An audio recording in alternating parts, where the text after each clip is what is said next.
The incident, one of several stories coming to light since the shooting. Stories that raise questions as to how Aaron Alexis was able to maintain a government security clearance. Steve Genevieve went looking for the answers. He's in the newsroom tonight with what he found. Steve.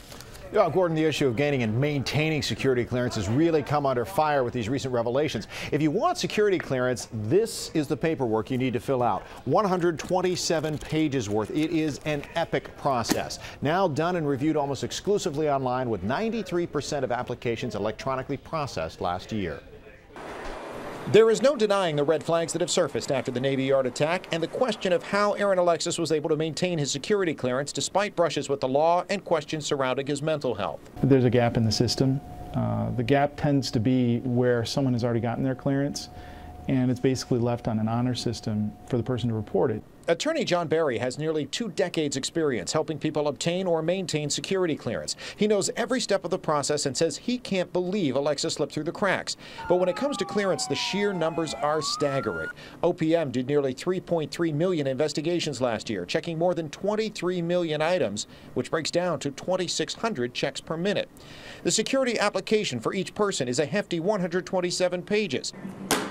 With Section 21 getting a lot of attention, where you no longer have to divulge mental health treatment if it's not court-ordered or if it is combat-related. Now, retired General Pete Chiarelli fought for that change and thinks altering it now would be a huge mistake. Senator Mark Warner agrees. We also don't want the number of our veterans who've come back that have been challenged with some level of PTSD to somehow feel, oh my gosh, I can't acknowledge those issues. As a whole, the amount of information considered for security clearance has increased up to 58% since 2005, while applications are being processed nearly 4 times faster.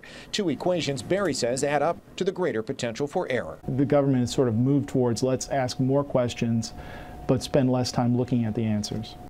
And to keep up with the workload, the government also contracts with several private companies to conduct background checks. Now, once obtained, clearances can be held for up to 15 years, and you can be out of the workforce for up to 2 years without reapplying, which some say is a loophole that needs to be closed, while others argue it's a necessity for contract workers to quickly re-enter the workforce. Gordon? Steve Genevieve, thanks very much.